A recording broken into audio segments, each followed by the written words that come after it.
안녕하십니까. 5월 18일 화요일 말씀 묵상 함께 시작하겠습니다. 오늘 본문은 예레미야 6장 1절에서부터 15절까지 말씀입니다.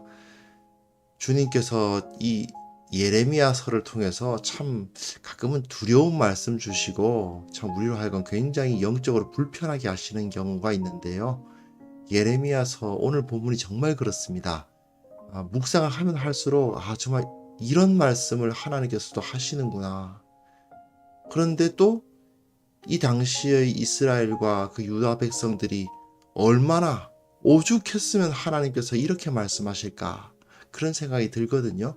참 그런 걸 읽어보면서 우리가 하나님을 얼마나 입체적으로 알지 못하는가, 그런 생각이 들 때도 있습니다. 오늘 본문 통해서 우리가 좀 경고를 받기도 하지만 또 이걸 통해서 우리가 새롭게 되는 그런 계기가 되지 않을까 생각하거든요. 이 말씀 통해서 도전받고 그리고 우리가 마음속에 기도 제목을 하나 품을 수 있기를 바랍니다. 그럼 함께 말씀을 보겠습니다.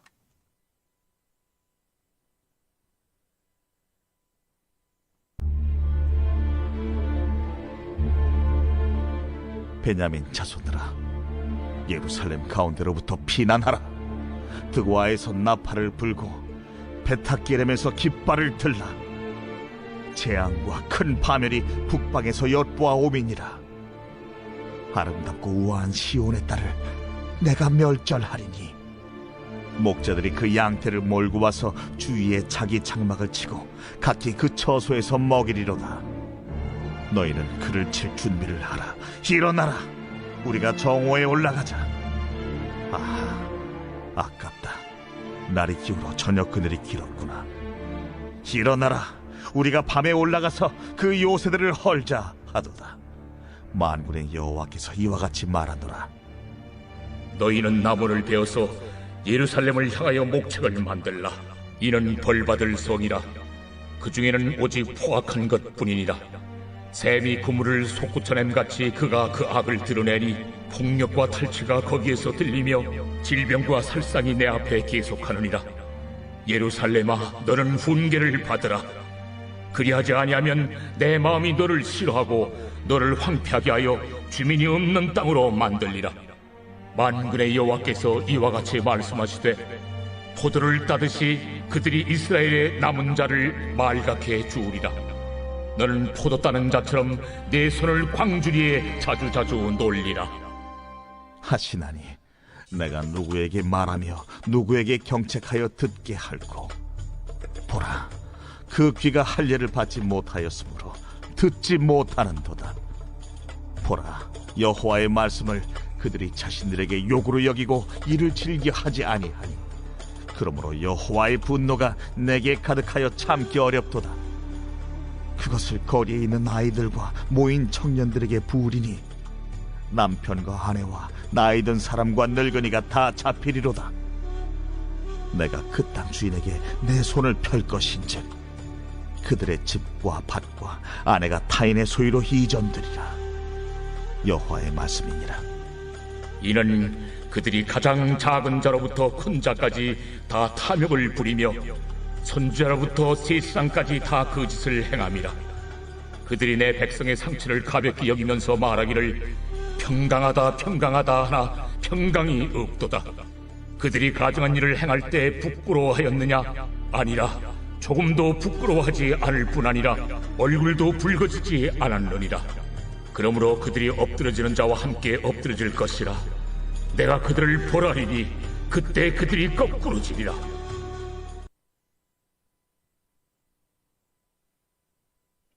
네, 하나님의 심판이 선포되고 있는 본문입니다. 그리고 그 중에서도 정말 유명한 본문이죠. 평강하다 평강하다 하나 평강이 없도다 하는 그 메시지가 기록되어 있는 그 부분이에요. 사실은 이 내용을 알면 알수록 더 섬찟한 느낌이 듭니다. 이게 본문 한번 바로, 좀 기니까요, 바로 들어가 보면요. 베냐민 자손들아 예루살렘 가운데로부터 피난하라고 되어 있죠. 예루살렘 가운데로부터 피난하라.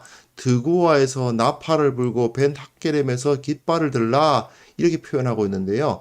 이것이 이 지명을 알면은 느낌이 옵니다. 어떤 한번 보시면요. 자, 베냐민은 여기거든요.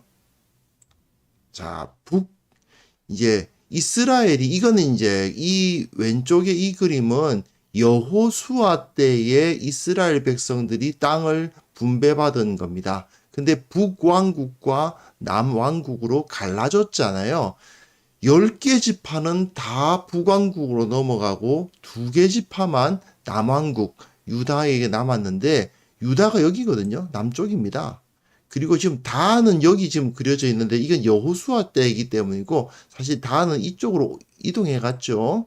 이제 북쪽으로 이동해 갔고 중간에 베냐민이 이렇게 차지하고 여기는 사실 블레셋 지역이 이렇게 차지하고 있었던 겁니다. 그러니까 베냐민이 유다 바로 위에 붙어 있어요. 그래서 이 베냐민 사람들에게 외치지 않습니까? 그리고 나머지는 다 북왕국에 속한 거니까 다 이제 아수르에게 망했고요. 그러니까 지금 이 상황에서는 요렇게 남왕국이 남아 있단 말이에요. 요렇게 남아 있는데 이 베냐민 사람들이 북쪽에 있는 사람들이에요. 그런데 전에 설명드렸다시피 이들이 어디서 쳐들어옵니까? 언제나 적들은 북쪽에서 쳐들어오거든요. 무슨 소리냐? 베냐민 자손들이 북쪽으로부터 공격을 받으니까 밀리는 겁니다. 어디로요? 남쪽으로 밀려 들어가는 거예요. 북쪽으로 막아줄 수가 없어요. 그 베냐민 자손들이 어디로 도망가고 싶어 하겠어요? 예루살렘으로 도망가고 싶어 해요. 이 예루살렘에 있는 이 예루살렘은 아무래도 요새와도 같은 그런 도시니까 예루살렘으로 도망가고 싶어 하는데 하나님의 말씀이 이 사람이 예루살렘 가운데로부터 피난하라. 예루살렘 가면 안 된다는 겁니다. 왜 그렇습니까? 예루살렘도 점령될 거기 때문에. 그래서 다시 한번 그림 보시면요. 이 예루살렘이 여기 있으면요. 드고아가 여기거든요. 더 남쪽입니다. 여기가 이제 예루살렘이 이렇게 예루살렘이 있고 여기가 베들레헴이에요. 베들레헴이 있고 드고아는 밑입니다. 더 밑입니다. 여기서부터 한 8km, 여기서부터 또 한 8km 정도 거리가 떨어져 있다고 합니다. 이거는 이제 그 구글맵으로 구글맵을 따온 건데요. 벳하게림이 어딘지는 확실하게는 우리가 잘 모르는데 이 느헤미야서에 보면 이 벳하게림을 레갑 자손들이 이제 다스렸다라는 기록이 있어요. 그런데 벳하게림이 레갑 자손이 이 성벽을 지을 때 분문 쪽을 지었다라고 되어 있거든요. 그 분문이 어디냐? 그럼 여기쯤입니다. 그러니까 가까운 지역을 이렇게 지었으니까 이 정도가 아니겠느냐? 그렇게 짐작하는 건데요.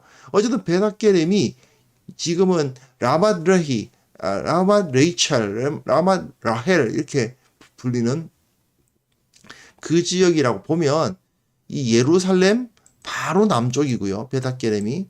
그리고 드쿠아는 훨씬 더 남쪽이죠. 이게 또 무슨 소리겠어요? 본문에 보시면 드고아에서 나팔을 불고 벳하게림에서 깃발을 든다는 말은 무슨 소리겠어요? 예루살렘보다 더 남쪽입니다.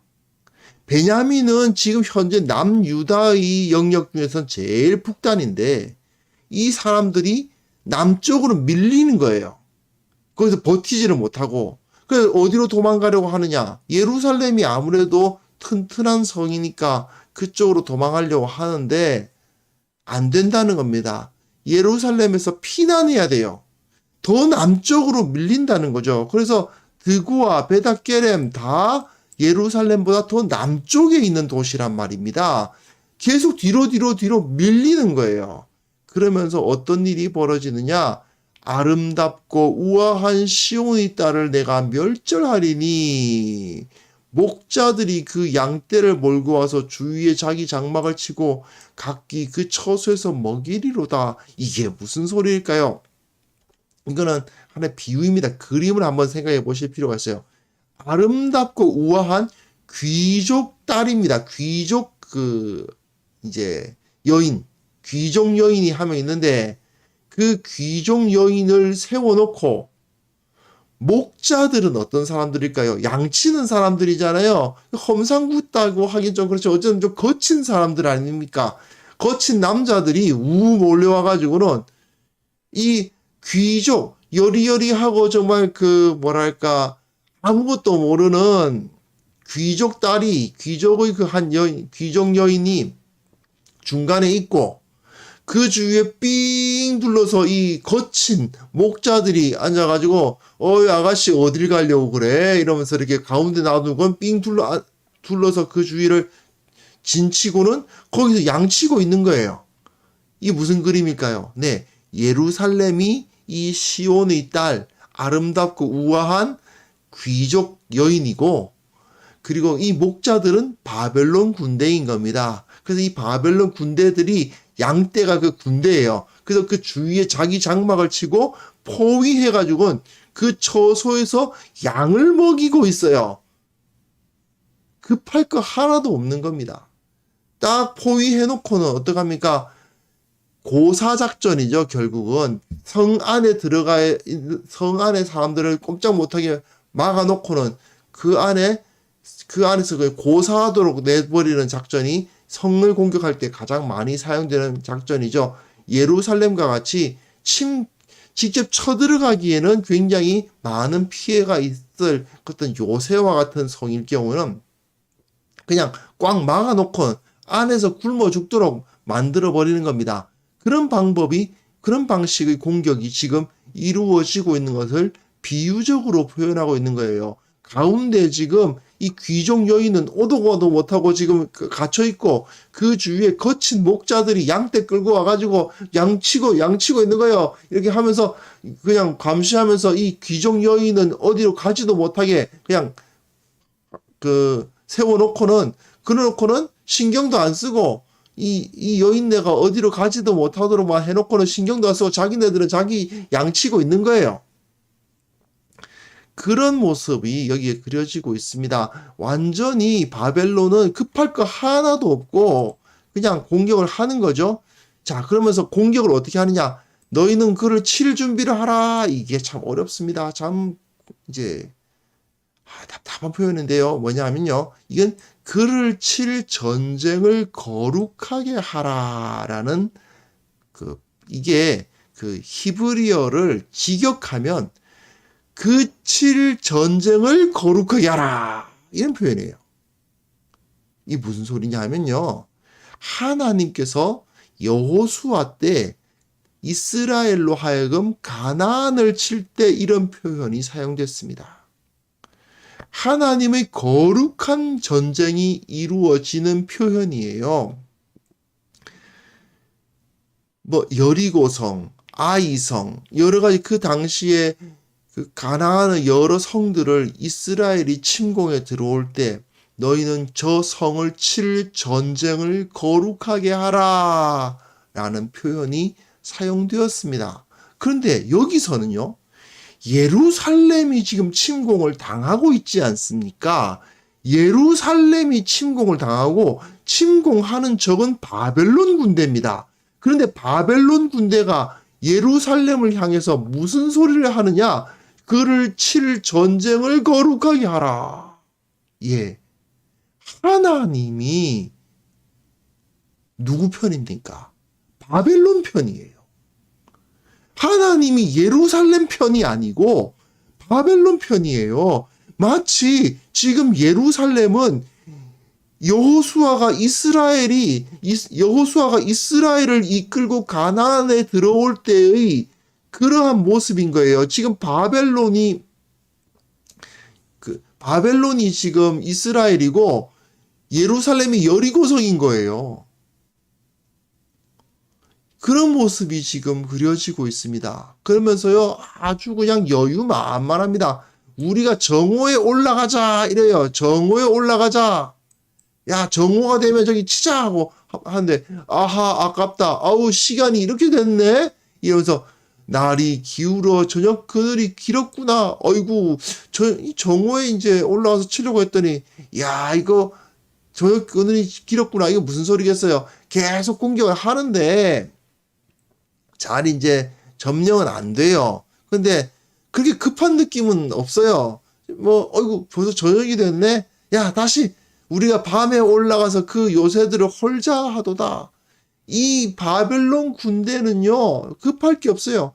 계속 공격을 하고 안 무너지잖아요. 저쪽이 계속 막아내잖아요. 야 이거 이제 안 되네. 그래 밤에도 치자. 밤낮이 없어요. 그런데도 뭐 급할 건 없어요.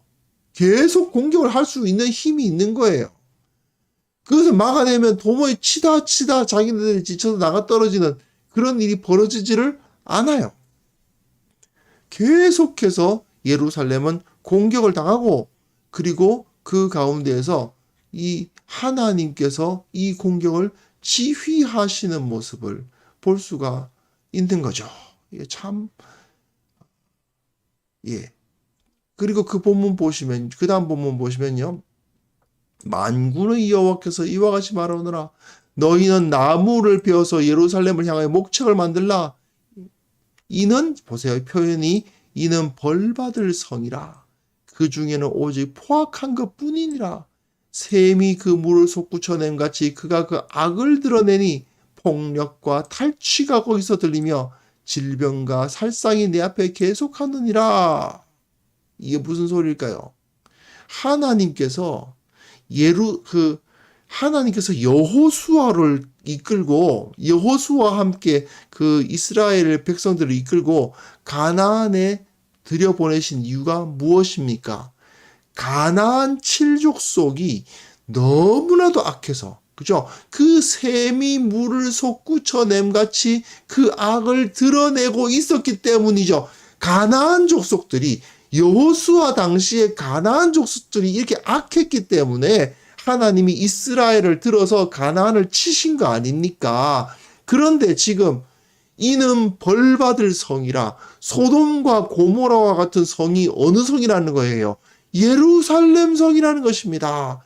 유다인들이 살고 있는 하나님의 백성이라 일컬어졌던 그 유대인들이 살고 있는 예루살렘이 소돔과 고모라와도 같고 여리고와 아이와도 같고 이 이스라엘 백성들에 의해서 파괴되어야 마땅했던 성과 같아서 그 안에는 포악한 것밖에 없다. 그러니까 바벨론을 이끌어와서는 그 전쟁을 거룩하게 하라. 저 성을 칠 전쟁을 거룩하게 하라. 하나님이 앞장서서 지금 예루살렘을 치고 계세요. 가나안 전쟁에서 하나님이 앞장서서 여리고를 치시고 아이를 치시고 그리고 그 각 도성을 다 치시면서 그곳을 이스라엘의 땅으로 만들어 주시지 않았습니까? 지금은 바벨론 군대의 바벨론이 쳐들어왔는데 그 바벨론 군대의 선봉에 누가 서 계신 겁니까? 여호와 하나님이 서 계신 거예요. 이게 바로 이 7절까지의 메시지입니다. 그러면서 하나님이 예루살렘아 너는 훈계를 받으라. 그리하지 아니하면 여기까지 7절까지의 내용은 뭐예요? 아직까지는 일어난 일이 아니에요. 그러나 곧 이런 일이 일어난다는 거예요. 하나님이 바벨론 군대의 선봉장이 되셔가지고 전쟁을 거룩하게 하라 하는 말씀을 하시면서 예전 여호수아에게 여리고와 아이성과 기타 여러 성들을 이스라엘에게 주셨던 그 모습 그대로 예루살렘 성을 주시는 그 모습을 딱 그려놓고는 예루살렘아 너 이렇게 된다. 너는 훈계를 받으라. 그리하지 아니하면 내 마음이 너를 싫어하고 너를 황폐하게 하여 주민이 없는 땅으로 만들리라. 요거 여리고가 이렇게 됐죠. 그죠? 여리고를 완전히 다 부서뜨려 버리고 이 여호수아가 말하지 않습니까? 이 여리고를 다시 짓는 자는 기초를 놓을 때 장자가 죽고 다시 성을 올릴 때 이제 차자가 죽는다. 이렇게까지 저주를 했던 그것과 똑같은 모습이 여기에 나타나고 있죠. 예, 완전히 황폐하고 주민이 없는 땅이 되어버립니다. 그러면서 9절부터 보시면요. 만군의 여호와께서 말씀하시되 포도를 따듯이 그들이 이스라엘의 남은 자를 말갛게 주우리라. 너는 포도 따는 자처럼 내 손을 광주리에 자주자주 놀리라. 예, 완전히 그 성을 다 부서뜨린 다음에 거기에 있는 그 백성들을 마치 포도 따듯이 다 떼어서 살육을 한다 이 말입니다. 포도라는 게 느낌이 포도주를 떠올리게 하잖아요. 그 색깔 자체가 피를 떠올리게 하지 않습니까? 포도를 딴다는 말은 결국 살육을 이룬다는 것입니다. 그 예루살렘 성전에 있는 사람들 다 죽인다 이거예요. 내가 누구에게 말하며 누구에게 경책하여 듣게 할꼬 보라 그 귀가 할례를 받지 못하였으므로 듣지 못하는도다. 이건 어제 본문에서 나왔죠. 보아도 보지 못하고 들어도 듣지 못하고 보라 여호와의 말씀을 그들이 자신들에게 욕으로 여기고 이를 즐기하지 아니한다. 자, 하나님의 말씀이 선포되고 있는데 너희가 하나님께로 돌아오지 않으면 망한다. 죽는다. 하나님께서 너희들을 대적으로 여기실 것이고 하나님께서 너희들을 무너뜨리실 것이라고 그렇게 말씀이 주어지고 있는데 그들이 뭐라고요? 여호와의 말씀을 자신들에게 욕으로 여기고 선지자가 예레미야 선지자가 너희들이 하나님께로 돌아오지 않으면 망하게 될 것이다. 하나님께서 너희들을 치실 것이다. 그 말하니까 욕하지 마. 그런단 말이야. 그러므로 여호와의 분노가 내게 가득하여 참기 어렵도다. 내가 어제 본문에서 내가 어떻게 이 얘네들을 치지 않을 수 있겠느냐 말씀하셨잖아요. 이제는 하나님께서 분노가 가득해서 참을 수가 없다. 그것을 거리에 있는 아이들과 모인 청년들에게 부으리니 남편과 아내와 나이든 사람과 늙으니까 다 잡히리로다. 남녀노소를 불문하고 그죠? 모두 다 잡혀서 포도 따듯이 모두 살육을 당하게 될 것이다. 그들의 집과 밭과 아내가 다 이내 소유물로 이전되리라. 모두 다 뺏기고 다 죽고 완전히 망하고 완전히 부서질 것이다. 왜? 하나님의 말씀을 듣질 않아요. 그들 하나님의 말씀을 자신들에게 욕으로 여기고 듣지를 않으니 하나님께서 이들을 다 치실 수밖에 없지 않겠느냐. 그 말씀을 하신 다음에 이제 이렇게 말씀하는 거죠. 그들이 가장 작은 자로부터 큰 자까지 다 탐욕을 부리며 선지자로부터 제사장까지 다 거짓을 행한다. 그것이 탐욕과 거짓이 뭐냐 이겁니다. 내 백성의 상처를 가볍게 여기면서 말하기를 정말 유명한 구절이잖아요. 평강하다 평강하다 하나 평강이 없도다. 평강이 어디 있어요. 그런데 말하기를 아유 그 정도는 괜찮아. 샬롬 샬롬 그런 소리를 한다는 겁니다. 그 상처가 중한데 죽을 상처를 입는데도 샬롬 샬롬 평강하다 평강하다 그런 이야기를 하는 거죠. 지금 당장이라도 망해도 이상한 게 없는데 말이죠. 그들이 가증한 일을 행할 때에 부끄러워하였느냐? 아니라 조금도 부끄러워하지 않을 뿐 아니라 얼굴도 안 붉어졌다. 이렇게 범죄를 하니 그러므로 그들이 엎드러지는 자와 함께 엎드러질 것이라. 내가 그들을 벌하리니 그때 그들이 거꾸러지리라. 여호와의 말씀이니라. 오늘 본문에서 정말 이 부분이 중요한 게 하나님께서 여호수아 당시의 가나안 족속들처럼 예루살렘의 유다 족속들을 대하고 계신다. 이게 오늘 본문에서 정말 중요한 메시지죠. 만약에 우리가 하나님께서 말씀을 주고 계심에도 불구하고 그 말씀대로 살지 아니하고 그 말씀에 경고를 받지 아니하고 경책을 받지 않으면 어떻게 되느냐? 예, 하나님께서 이스라엘을 들어서 가나안을 진멸하라. 애들이고 남자고 여자고 뭐 동물이고 가축이고 하나도 남기지 말고 모조리 죽여라 하셨잖아요. 그러한 심판의 대상이 하나님의 백성이라 칭해야 되는 교회도 될 수 있다. 이런 경고가 오늘 본문에서 주어지고 있는 것입니다. 사실 오늘 본문은 성도들이라면 정말 충격과 공포로 받아들여야 합니다. 이 오늘 본문이 제가 첫 부분에 보시면 이 심판의 제가 그 부분하고 있습니다만요. 이 앞부분 좀 보시면 이 심판의 선언 부분, 그 부분 중에서도 제일 유명한 부분이잖아요. 정말 유명한 4장 5절부터 시작되는 이 구절 중에서도 평강하다, 평강하다 하나 평강이 없도다. 이 구절이 정말 우리들에게 강력한 도전이 되는 구절인데, 예, 평강하다, 평강하다 하나 평강이 없도다. 이걸 통해서 죄인들에게는 더 이상 평강은 없다. 하나님은 나를 사랑하신다. 하나님은 우리를 지켜주신다.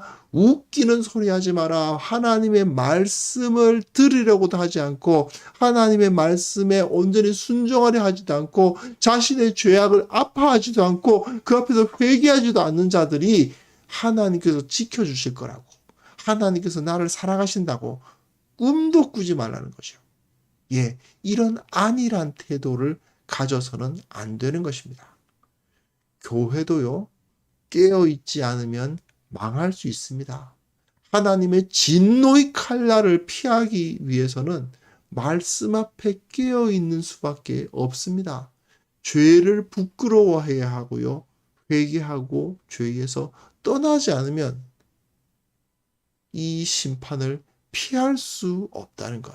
이 하나님의 경고를 우리가 냉철하게 받아들이고 우리 자신을 돌아보아야 됩니다. 우리가 이 시간 함께 기도할 때요, 정말 안일하게 거룩하지 못하고 부끄러운 삶을 살고 있으면서도 하나님께서 나를 지켜주실 거라는 식으로 그렇게 안일하게 살아오진 않았는지 돌아보게 하시고, 정말 언제나 진지하게 주님의 말씀 앞에 서서 우리 자신을 바로 세우는 그러한 역사들이 일어날 수 있기를 위해서 함께 기도했으면 좋겠습니다. 기도하겠습니다.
하나님 아버지, 참으로 주님 앞에 거룩하기를 원합니다. 부끄러운 삶을 살면서도 두려워하지 않는 그런 어리석음이 내 안에 존재하지는 않는지 정말 나 자신을 돌아보게 하여 주시고, 거룩하지 못하면서도 나는 거룩하다 자만하고 있지는 않은지 참으로 우리 자신을 솔직하게 주님 앞에 볼 수 있도록 도와주옵소서. 주의 말씀 앞에서 진지하게 서게 하시고 진리를 통해서 나의 삶이 변화되도록, 정말 순종함으로써 내가 더욱더 거룩하고 정결하게 되도록 최선의 노력을 다하는 성도들이 다 될 수 있도록 도와주옵소서. 죄악을 편안하게 여기고 죄악을 당연하게 여기는 그런 어리석은 모습이 우리들에게 결코 나타나지 않도록 주께서 보호하여 주시고 경책하여 주시기를 원하옵고 바랍니다. 특별히 한국교회를 놓고 기도합니다. 참으로 오늘 말씀처럼 한국교회의 강단이 평안하다 평안하다를 외치고 있지는 않은지 참으로 가슴을 찢으며 주님 앞에 나아갑니다. 강단을 붙잡아 주시옵소서. 말씀이 온전히 선포되게 하여 주시옵소서. 모든 성도들이 깨어서 주님 앞에 거룩한 삶을 살기 위해서 최선을 다할 수 있도록 도와주시고, 참으로 진리가 우리 가운데 온전히 나타나는 역사를 보게 하여 주옵소서. 아버지, 오늘도 주님 앞에 우리의 삶을 의탁합니다. 오늘 하루 주님의 말씀에 순종하는 자들 되게 하여 주시고, 주님의 말씀에 순종함으로 말미암아 조금 더 거룩해졌다, 조금 더 주님 앞에 가까이 나아갔다 고백할 수 있는 하루가 되게 하여 주시고, 이를 통해서 주님 앞에 온전해지고 좀 더 깨끗해지고 좀 더 칭찬받기에 합당한 그런 모습으로 변화되는 우리 모두가 되게 하여 주옵소서. 이 시간 함께한 성도들 한 사람 한 사람 찾아가 주시고, 그들의 기도에 응답하여 주시되, 그들이 잘못된 부분이 있다면 깨우쳐 주시고, 통회하며 자복하는 심령도 허락하여 주시고, 정말 바로 잡아서 하나님 앞에 정결한 자로 거듭나는 역사를 경험하게 하여 주옵소서. 주님께 영광을 돌리오며 예수 그리스도의 이름으로 기도합니다. 아멘.